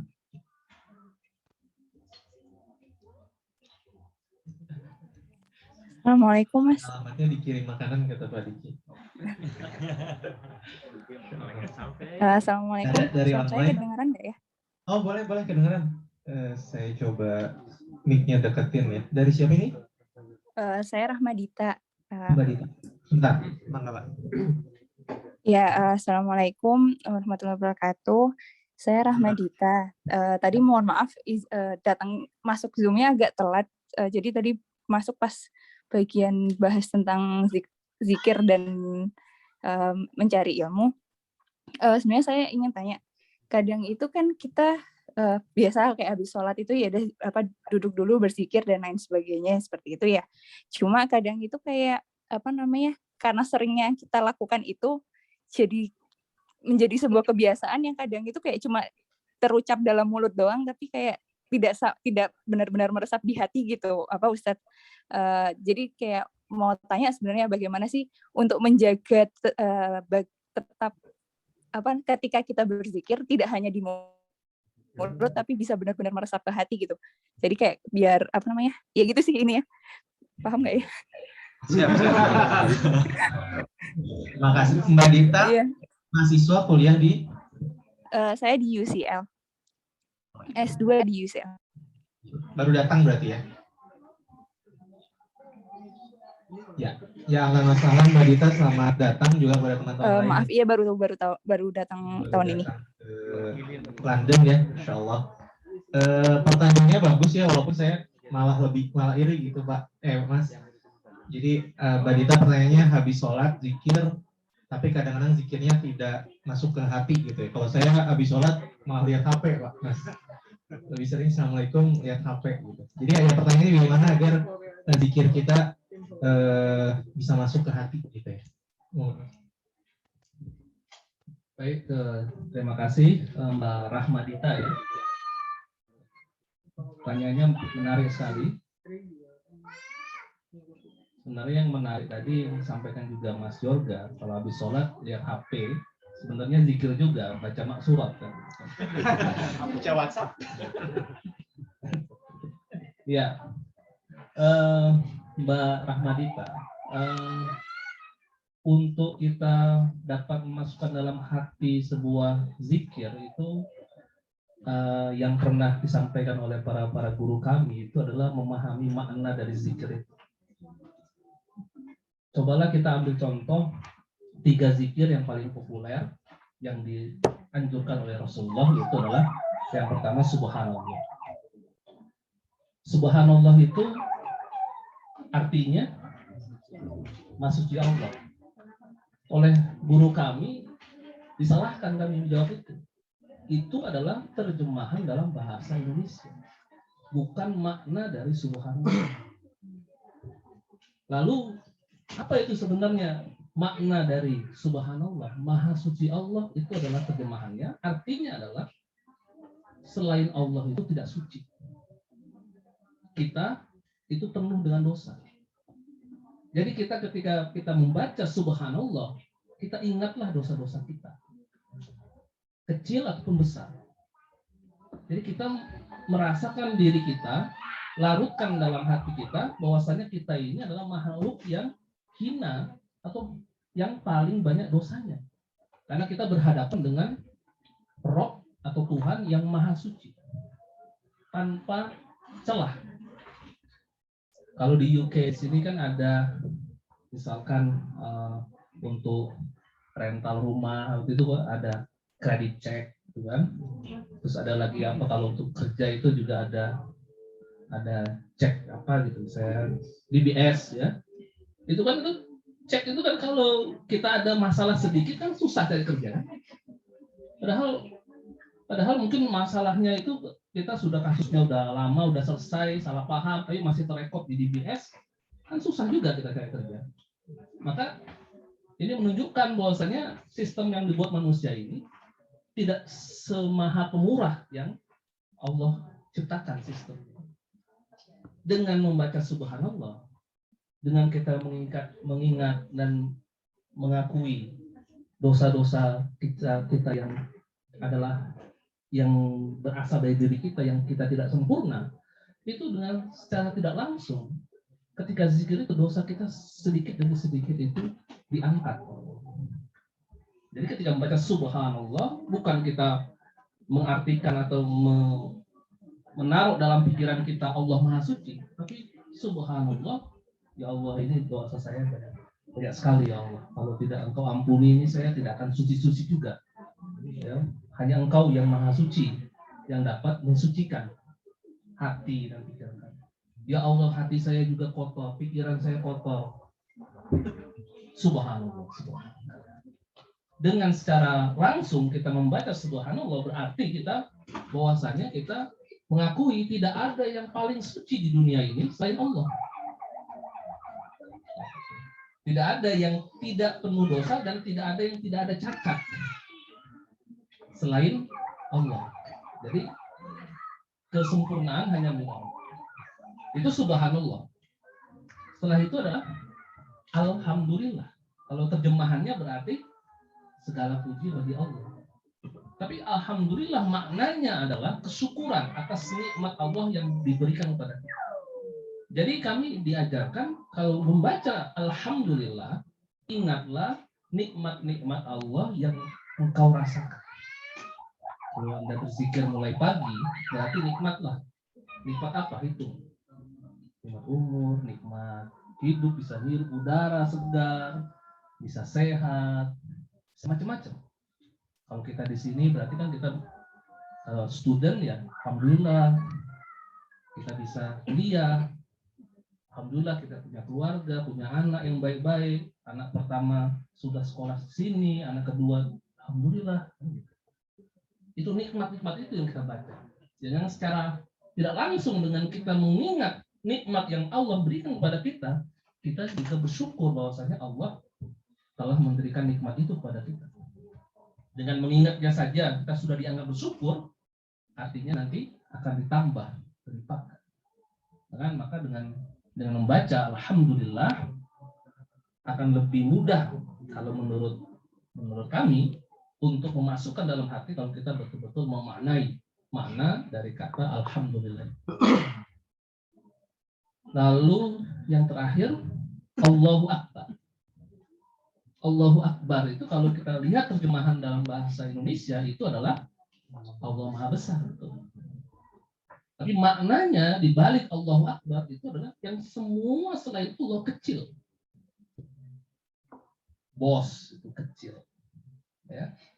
Atas lagi apa di sini Prime Minister itu kecil. Ya. Supervisor. Ya, tesis kecil. Ya. Artinya ketika kita membaca Allahu Akbar, bahwasanya ada hubungannya dengan kata-kata, dengan kalimat wala haula wala quwwata illa billah. Tidak ada kemampuan, tidak ada daya upaya kecuali atas pertolongan Allah. Maka ketika kita ingin menghadapi atau ingin mencita-citai sesuatu, bacalah Allahu Akbar. Karena tidak ada yang mampu membantu kita mencapai tujuan kita selain Allah. Maka pada perang dulu melawan kaum kafir, itu disebutkan takbir Allahu Akbar. Artinya itu adalah meminta pertolongan Allah Subhanahu wa Ta'ala. Allah Maha Besar, yang membantu kami adalah Allah. Ketika 300 tentara kaum muslimin melawan 3.000 tentara kaum kafir, itu siapa, logika mana yang bisa kira-kira yang 300 akan menang melawan 3.000? Itu hanya adalah bantuan dari Allah Subhanahu. Nah, sama juga kalau tesis ini Mas Yoga. Allah Akbar. Susah itu. Karena yang kita hadapi supervisor itu adalah manusia. Yang memiliki supervisor itu adalah Allah Subhanahu wa Ta'ala. Yang membolak-balikkan hati itu ya Allah juga. Yang memberi kesehatan juga Allah. Jadi saya sedikit cerita juga, supervisor saya 6 bulan sakit. Terus beliau menyampaikan saya, nanti tahun depan saya akan izin lagi sakit untuk berobat 6 bulan lagi. Bahkan tambah banyak ini. Ya, jadi kesehatan itu juga kan datang dari Allah. Jadi ya nanti mungkin pertolongan Allah dari mana wallahu alam. Yang penting ya bismillah gitu kan. Jadi untuk membaca zikir Allahu Akbar, kita bayangkan apa yang ingin kita capai dalam misi kita dalam baik jangka pendek ataupun jangka panjang. Ya Allah, ya Allah, anak saya ini sedang kuliah, belum lulus. Ya Allah Akbar, Allah. Ya Allah, belum dapat jodoh nih, gimana ya Allah, Allah Akbar, Allah. Karena yang maha mengatur Allah Subhanahu wa Ta'ala. Ya Allah, ini gimana nih, belum dapat perguruan tinggi yang cocok, Allah Akbar. Nah, yang terbaik menurut kita belum yang terbaik menurut Allah. Ya. Tapi yang terbaik menurut Allah, insya Allah paling terbaik buat kita kalau kita renungi dan dalami. Saya kira itu Mbak Rahmadita dengan memaknai makna dari zikir itu, insya Allah mudah-mudahan akan lebih mudah untuk dimasukkan dalam hati. Terima kasih, mudah-mudahan menjawab Mbak Rahmadita. Terima kasih Ustaz. Ustaz Ryan. Sebelum nanti terakhir pertanyaan penutup mungkinnya dan ditutup dengan doa. Di sini kebetulan ada ketua IIC ya, Mas Eko, Indonesian Islamic Center ya. Alhamdulillah tadi seperti kata Pak Henry ya, sudah 21 tahun berarti pengajian Al-Ikhlas ini diadakan di rumah Bu Tati ini ya. Semoga kita doakan semoga rumah ini berkah gitu ya, termasuk Bu Tati sekeluarga, Mas Sayin, Mbak Iva yang jadi host di sini juga. Tapi insya Allah kedepannya kita ingin gitu ya punya masjid yang bisa sama-sama kita pakai, orang Indonesia di London. Nah kebetulan ada Mas Eko yang jadi ketua pembangunan masjid di IIC gitu, mungkin bisa menceritakan Mas Eko untuk kepada teman-teman yang baru datang ke London khususnya mengenai proyek besar bersama-sama kita ini ya. Monggo Mas Eko, saya persilakan. Ini ditembak juga nggak di London. Ya, assalamualaikum warahmatullahi wabarakatuh. Ya, terima kasih untuk Kang Yoga yang telah memberi kesempatan untuk sharing informasi tentang Indonesian Islamic Center atau yang disebut IIC. Jadi terutama mungkin untuk teman-teman yang baru datang gitu ya, dan juga mungkin refresh untuk teman-teman yang sudah lama di sini juga, jamaah yang sudah lama. Jadi mungkin sekilas sejarah dari tahun awal sekitar tahun 90-an gitu, beberapa komunitas Muslim di Inggris, di London khususnya, terutama dari KBRI, juga dari pengajian-pengajian yang di London, memiliki dulu cita-cita atau ide untuk membangun sebuah masjid ya, atau Islamic Center di London. Jadi usahanya itu sudah dimulai dari awal-awal 90-an sampai sekitar awal-awal 90-an itu juga alhamdulillah sudah dibentuk itu IIC sebagai register charity, atau kalau di Indonesia istilahnya mungkin yayasan resmi terdaftar ke pemerintah UK, yang kemudian berhasil juga membeli sebuah rumah ya, properti kira-kira mungkin seperti ini di daerah Colindale. Nah itu sudah juga digunakan sejak cukup lama ya, untuk beberapa kegiatan macam-macam, pengajian, TPA, kegiatan-kegiatan kesenian Islam seperti rebana dan lain-lain. Nah itu tapi properti tersebut sifatnya residensial, jadi mungkin seperti ini digunakan jadi lebih seperti untuk kegiatan-kegiatan weekend gitu ya, jadi belum bisa digunakan sebagai tempat sholat 5 waktu. Jadi karena kita tidak memiliki izin sebagai rumah ibadah. Nah, jadi cita-citanya untuk membeli properti dan kemudian membangunnya sebagai masjid yang bisa digunakan untuk sholat 5 waktu, untuk sholat Jumat dan kegiatan keislaman yang lain secara terbuka gitu ya, secara legal juga, perizinannya sesuai. Jadi kita sudah banyak melakukan kegiatan fundraising dan juga pencarian properti. Mungkin sekilas dari kita saat ini mentargetkan, kita sedang terus mencari properti. Saat ini ada satu bangunan yang rencananya mau dibeli, kelihatannya suitable di daerah sekitar Nisden ya, di dekat lokasi yang sekarang, harga asking price 1,5 juta pound. Jadi itu kita sedang coba untuk tawar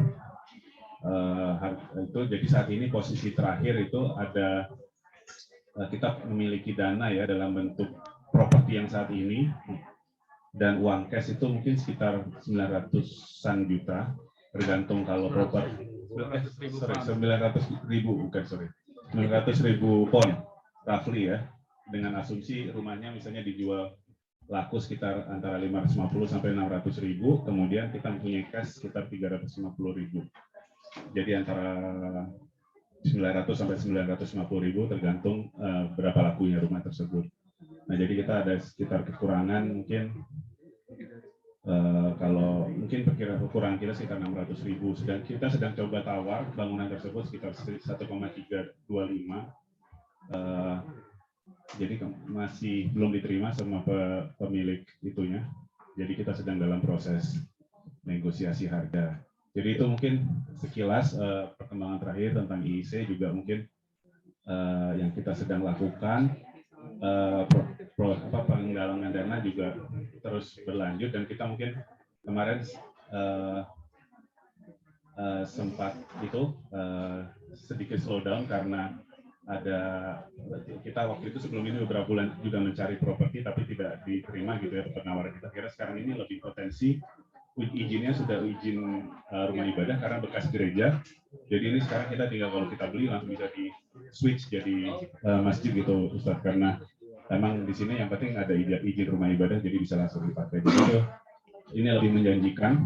Jadi kita insya Allah lagi akan coba untuk membeli itu. Mohon doanya juga dari semua jamaah juga.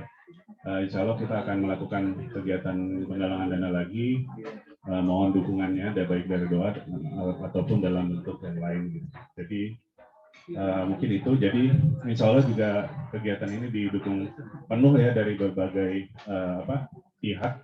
Di dalam jamaah juga ada beberapa panitia ya, juga nih. Mas Yoga, Mas Gatot, Bang Isman, Mbak Rani, dan lain-lain, ada banyak gitu ya dari semua. Kita kolaborasi juga dengan KBRI dan organisasi dari NU, dari Muhammadiyah dan lain-lain untuk mensupport usaha kita ini. Mohon doanya. Demikian mungkin sharing Bang Yoga. Terima kasih semuanya atas waktunya dan dukungannya. Wassalamualaikum warahmatullahi wabarakatuh. Ini perlu ditambahkan sejarahnya itu tanah wakaf yang di Kolinjel. Sekarang dulu ada konsorsium, sekarang sudah berganti tangan Mas Eko yang berjadinya sebelumnya di tanah wakaf. Ya, jadi kalau properti yang saat ini itu tadi dari Pak seperti Mas Diki sampaikan, mungkin kalau sejarah lebih detailnya ya mungkin ada salah satu warga Indonesia dulu yang meninggal dunia dan mewakafkan gitu hartanya. Jadi itu sebagian besar yang digunakan untuk membeli bangunan tersebut. Nah, bangunan yang dimiliki IIC saat ini itu dimiliki atas nama yayasan IIC itu. Jadi emang mungkin kalau di UK nggak ada istilah wakaf ya, tapi yayasannya itu yayasan dimiliki oleh yayasan, jadi bukan perorangan gitu, emang milik umat lah insya Allah gitu. Nah, demikian.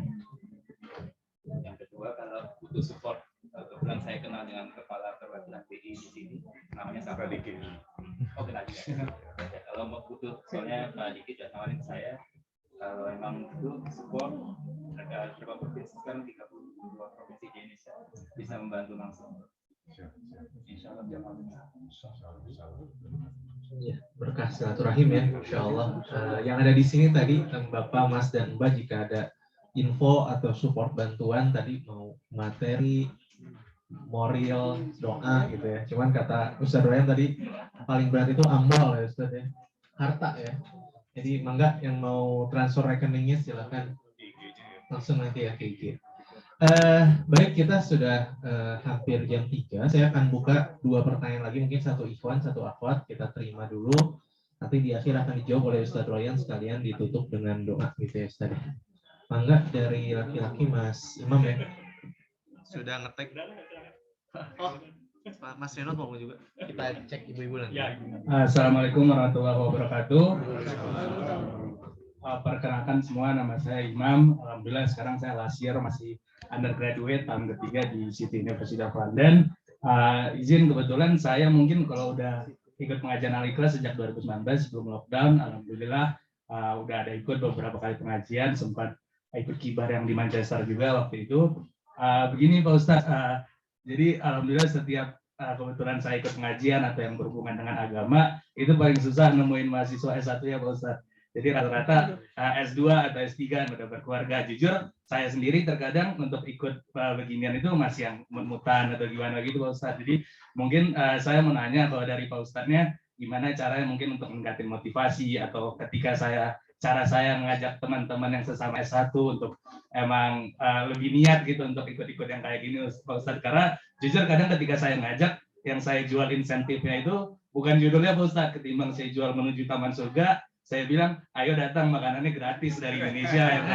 Taman Surga.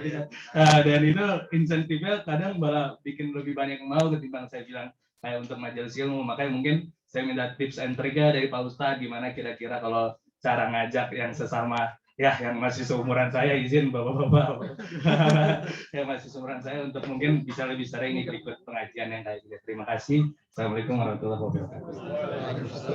Kita masih seumur.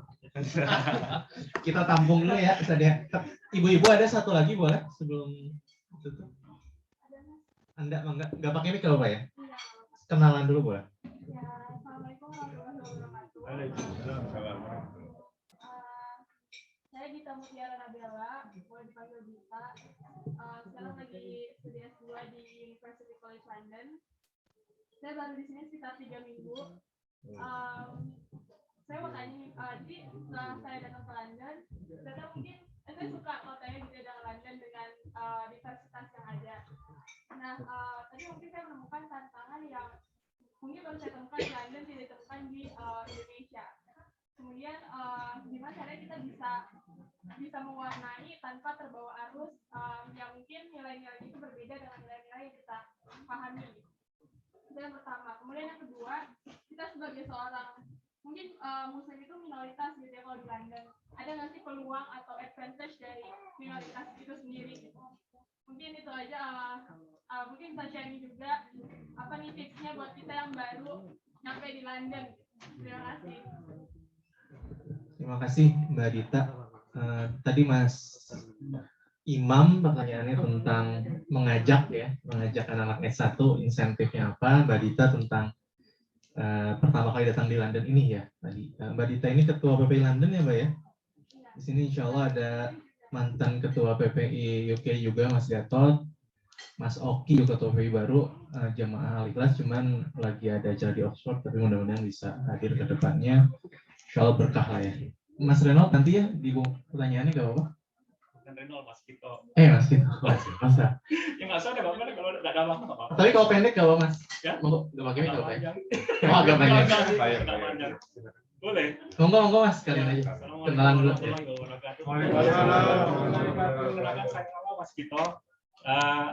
Maaf agak terlambat tadi datang juga karena orang baru juga di London. Kami tinggal di Reading. Tadi salah ambil kereta, jadi putar-putar kemana-mana. Jadi mohon maaf. Ya kalau pertanyaan saya sih kembali ke laptop, Pak Ustadz boleh ditanya masalah Taman Surga itu. Kalau tadi Pak Diki juga menyampaikan masalah alam kubur. Kalau orang mendoakan kan semoga alam kuburnya menjadi raudhah min riyadil jannah. Nah itu kan ada hubungannya. Gimana konsep syar'inya alam kubur yang raudhah min riyadil jannah di alam kubur dengan taman surga yang sebenarnya Ustaz? Ini sampai sekarang nih masih jadi pertanyaan buat saya sendiri kalau banyak yang mendoakan seperti itu. Itu aja Pak Mas Yoga, terima kasih. Sama Mas Kito. Udah berapa lama di Reading? Baru 9 bulan. 9 bulan ya. Ya, rasakan juga selamat datang. Iya, makasih. Insya Allah semoga berkah ya. Ada banyak Ustaz pertanyaannya. Mudah-mudahan bisa memenuhi dahaga kita. Cuman kalau kurang nanti jadi topik selanjutnya ya Ustaz ya. Kalau enggak saya persilakan ada Ustaz Raya. Baik, terima kasih. Yang pertama dari Mas Imam ya, meningkatkan motivasi dan sebagainya. Gen Z. Apa? Gen Z ya. Kalau kita gen apa? Milenial tuh ya. Milenial. Gen X kalau Ustaz ya. Oh, Gen Z. Aduh, Gen Z itu Kolonial. Ingat dulu masa mati listrik. Diesel apa untuk air itu biasanya. Masya Allah. Baik. Sebenarnya tipsnya itu juga sudah disebutkan oleh Mas Imam sendiri sebenarnya. Jadi dalam dakwah itu adalah disebutkan wad'u bilisani qaumihim. Ajaklah atau berdakwahlah dengan lisan kaumnya. Kalau di sini dapat dimaknai selain bilisan qaumihim dengan bahasa umatnya, kalau kita berdakwah misalkan ke warga atau komunitas Indonesia dengan bahasa Indonesia, dengan komunitas negara lain dengan negara yang, tapi lisan di sini adalah yang disebut lisan. Kalau dalam bahasa Arab itu tidak hanya dari bahasa sebenarnya, tapi lisan itu adalah sebuah ungkapan untuk pemahaman, penyampaian sesuai dengan pemahaman generasinya, kalau saya terjemahkan dalam bahasa kontemporer. Artinya memang ada setiap generasi ada beda-beda kebutuhan dan beda-beda topik, saya kira. Nah, saya kira penting juga untuk pertimbangan dari pengurus pengajian ya, Mas Yorga atau Mas Oki ya, untuk memperhatikan mungkin ada masukan dari teman-teman undergraduate, kira-kira topik-topik mana yang kira-kira mereka butuhkan yang berhubungan, saya kira satu. Yang kedua, memang dalam berdakwah itu banyak fasilitas pendukung. Ada orang ingin untuk pengajian awalnya yang mungkin motivasinya berbeda-beda, tapi disampaikan oleh tadi Pak Hendri. Tapi kalau sudah ke sini kan di awal kita memantapkan niat, ya. Meskipun niat awalnya itu, tapi itu bisa menjadi wasilah, Mas, sebenarnya, Mas Imam ya. Jadi itu mengingatkan saya kepada dakwah Wali Songo ketika berdakwah di tanah Jawa, itu untuk mengundang masyarakat itu diadakan sebuah seni, misalkan gendang ya, kemudian perwayangan diganti cerita dan topiknya, itu adalah salah satu wasilah. Jadi dalam berdakwah itu juga selain bilisani qaumihim dengan penyampaian yang dapat dipahami oleh generasinya, tapi juga ada juga dengan fasilitas dan motivasi yang bisa mudah diterima oleh generasinya. Jadi tidak salah kalau Mas Imam mengajak, misalkan di sini ada makanan dan sebagainya, itu juga tidak salah. Dan mungkin itu salah satu motivasi dari kita semua yang kesini, juga bagian dari motivasi kita juga tidak salah sebenarnya. Tapi di samping itu nanti di atasnya ada motivasi lainnya, ada motivasi yang lebih tinggi. Itu ada motivasi setingkat-tingkatan, tapi jangan sampai lupa motivasi terakhir itu untuk mencapai ridho Allah. Dan kalau tidak ada seperti yang punya motivasi seperti Mas Imam, nanti amal jariah yang menyiapkan makanan ini susah nanti tercapai, gitu ya. Jadi harus ada yang makan. Ya. Itu. Ini kasihan para ibu-ibu jamaah yang piket ya, kalau nggak habis kan nanti bisa bawa pulang. Jadi itu salah satu barokah. Mungkin ini juga nyambung kepada tadi Pak Hendri sampaikan lebih baik offline, karena untuk beramal solehnya lebih maksimal karena makanannya bisa real gitu ya, nggak bisa dikirim secara foto gitu ya. Ya itu saya kira mungkin diantara masalahnya. Jadi tidak apa-apa Mas. Jadi bagaimana bisa istiqomah, motivasi dan sebagainya ya. Kalau sebenarnya seperti ini, kalau sama seperti kita sholat berjamaah di masjid. Kalau kita sering sholat berjamaah di masjid, kemudian kita meninggalkan, ya lama, untuk mulainya lagi agak sulit lagi. Ya, nah sama dengan sebuah rutinitas keistiqomahan kita mengikuti sesuatu, contohnya majelis ilmu ini. Kalau kita sering mengikuti, itu akan lebih mudah. ketika kalau kita sudah jarang, untuk memulainya lagi akan lebih berat. Akan banyak pertimbangan, banyak tantangan, banyak godaan, dan sebagainya. Jadi salah satu tipsnya adalah ikuti terus. Akan lebih mudah, akan terbiasa dan lebih mudah. Misalkan, kita ngangkat barbel ya. Ngangkat barbel 1 kilo, mungkin berat di awal. Tapi kalau kita sudah berkali-kali ngangkat, angkatan kedua, ketiga, makin ringan, makin terbiasa.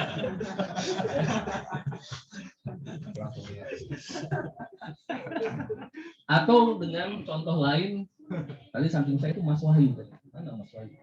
Sepedahan, beliau biker. Tapi kalau kita 1 mil, 2 mil pertama kali akan berat. Tapi kalau sudah ketiga, kedua, keempat, terus akan semakin ringan perjalanan kita. Ayuhan sepeda kita ini bukan yang elektrik ya, ini yang manual ya, akan lebih ringan. Ya. Nah itulah sama dengan kita mendatangi masjid, kita mendatangi pengajian, itu akan lebih mudah. Nah itu salah satu tipsnya dari saya. Yang lebih tahu tipsnya sebenarnya Mas Imam sendiri karena sudah lebih sering menghadiri pengajian daripada saya sebenarnya. Ya.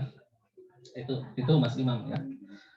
Kemudian dari Mbak Dita baru ya 3 minggu ya, Masya Allah ya. Jadi begini,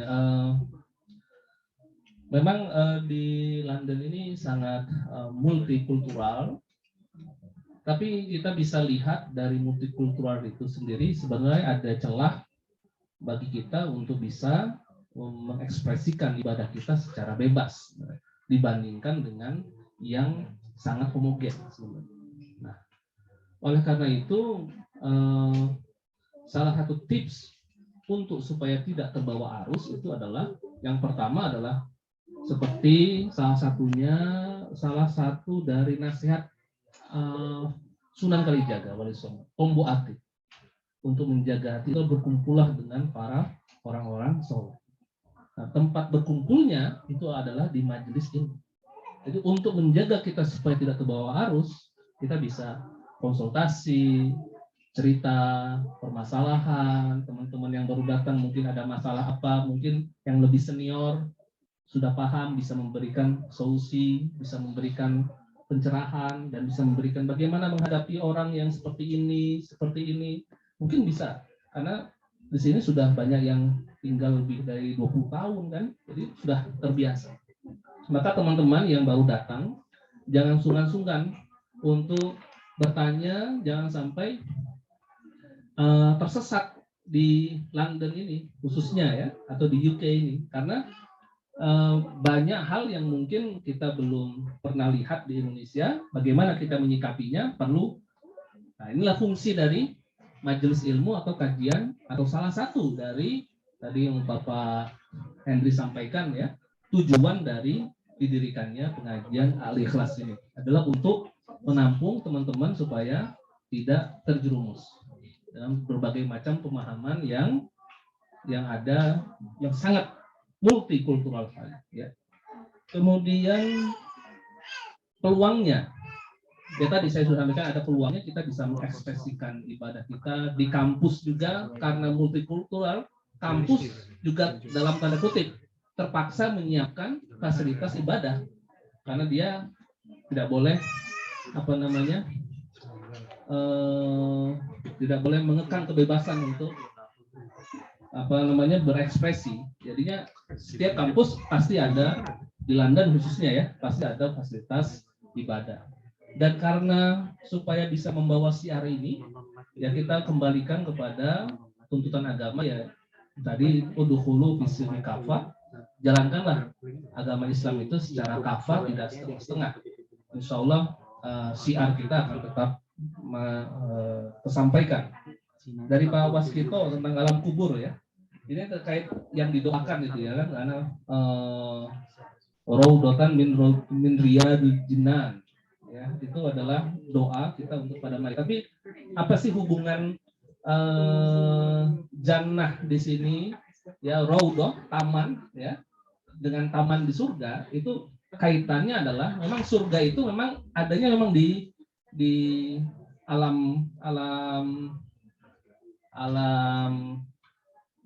alam akhirat ya, bukan di alam kubur. Tapi kalau di sini makna dari Raudhah, karena dalam beberapa hadis disebutkan juga ada siksa kubur. Jadi Raudhah di sini dipahami sebagai taman yang memberikan kedamaian, kedinginan bagi penghuninya. Jadi dia mendapat ketenangan di dalam alam kubur, tidak disiksa, ya, sehingga nanti ketika menunggu dibangkitkan di pada mahsyar, yang bersangkutan ya, tidak mengalami siksaan atau mengalami penderitaan yang panjang ketika di dalam baca sama konsepnya, karena bayangan saya itu kalau malam mendoakan almarhum bapak saya itu kan Raudhah min Riyadil Jannah, apakah beliau itu merasakan seperti itu sebagaimana yang nanti akan kita rasakan ini? Ya, merasakan seperti ini bukan berarti merasakan full seperti surga itu, tapi merasakan kedamaian, ketenangan, dan merasakan nikmat kedamaian. Itu yang bisa saya tafsirkan dari beberapa sumber itu, karena saya juga belum merasakan Pak itu. Ahli surga semuanya. Insyaallah. Nah, jadi intinya mendapat ketenangan dan terhindar dari siksa alam kubur. Sekian Pak, mudah-mudahan menjawab. Terima kasih, mohon maaf. Syukran jazakallah Ustaz Rian. Sebelum ditutup dengan doa, beberapa pengumuman ya, insyaallah ya acara kita insyaallah akan berakhir. Untuk agenda selanjutnya tadi seperti kata Mas Ogi akan didiskusikan gitu ya, akan ada minta aspirasi, mungkin teman-teman mengundang ada yang berkenan jadi pengurus, apakah pengajian kita mau 2 pekan sekali atau 1 bulan sekali, insyaallah akan kita bahas. Terkait infak dan sedekah, jadi untuk operasional Al-Ikhlas ini juga butuh pengorbanan tadi kan, harta dan jiwa. Insyaallah buat yang nggak membawa uang cash, kami akan share nomor rekening di Al-Ikhlas Rafadol jika ada yang berkenan untuk ikut berinfak. Berikutnya setelah ini ditutup nanti mungkin bapak-bapaknya kita foto bersama, ibu-ibu juga boleh foto bersama. Azan asar itu 15.30, jadi monggo kalau ada yang mau diskusi dulu ramah tamah sambil nunggu asar, atau ada yang mau langsung meninggalkan tempat dengan agenda lain, mangga insyaallah. Itu aja dari saya. Syukran jazakallahu khairan katsira. Semoga langkah-langkah Bapak dan Ibu semua hari ini mendapatkan balasan dari Allah Subhanahu wa taala. Dan terakhir mari kita tutup dengan doa yang akan dipimpin oleh Ustadz Royan. Sekali lagi kita ucapkan terima kasih juga pada Ustadz Royan sudah berkenan menjadi pengisi kita, insyaallah akan jadi pengisi rutin Ustadz. Kita doakan agar berkah dan dimudahkan seluruh urusannya termasuk studinya. Monggo saya serahkan pada Ustaz Bayan, dari saya sekian. Assalamualaikum warahmatullahi wabarakatuh.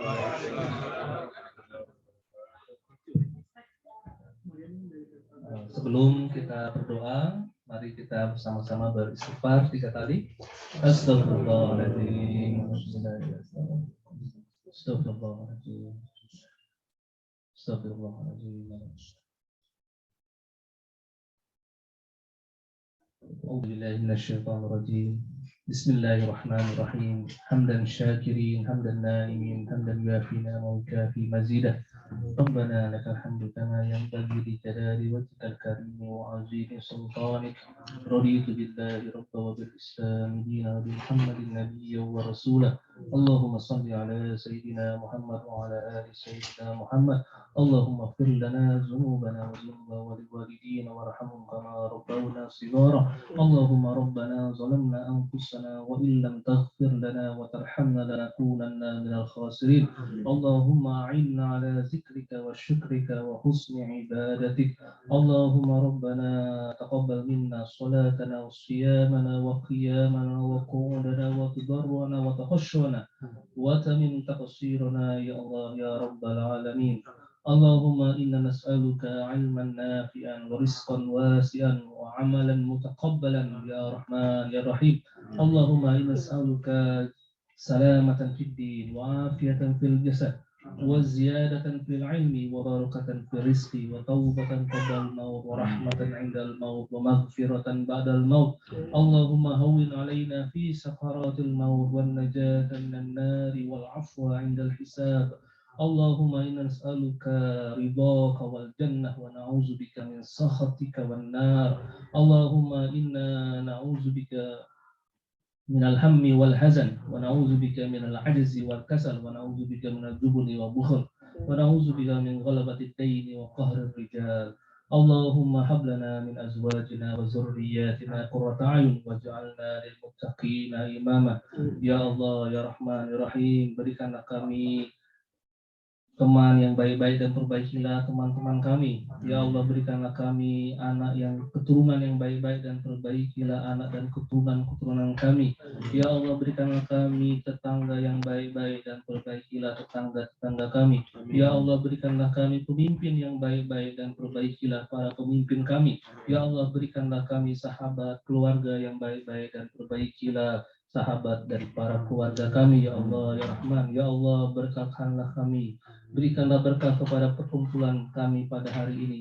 Mudahkanlah urusan segala bentuk urusan dari para hadirin yang hadir pada jamaah pada hari ini. Ya Allah, ya Allah, ya Rahman, ya Rahim, berkahilah seluruh perjuangan dan pekerjaan yang kami lakukan di negeri ini. Ya Allah, berikanlah kami kemudahan untuk menuntut ilmu. Berikanlah kami kemudahan untuk mendapatkan ridho-Mu. Ya Allah, ya Rahman, ya Rahim. Allahumma innaka ta'lam anna hadhihi al-quluba qad istamat ala mahabbatik والتقت على طاعتك وتوحدت على دعوتك وتعاهدت على نصرة شريعتك ووفق اللهم رابطتها وآتِ ودها واهدها سبلها واملأها بنورك الذي لا يخفو واسع صدورها بفيض الإيمان بك وجميل التوكل عليك وأحيها بمعرفتك وأمتها على الشهادة في سبيلك إنك نعم المولى ونعم النصير. ربنا آتنا في الدنيا حسنة وفي الآخرة حسنة وقنا عذاب النار والحمد لله رب العالمين. Kita yang baca doa akhir majelis. Subhanallah wa bihamdika asyhadu an la ilaha illa anta astaghfiruka wa atubu ilaik. Assalamualaikum warahmatullahi wabarakatuh.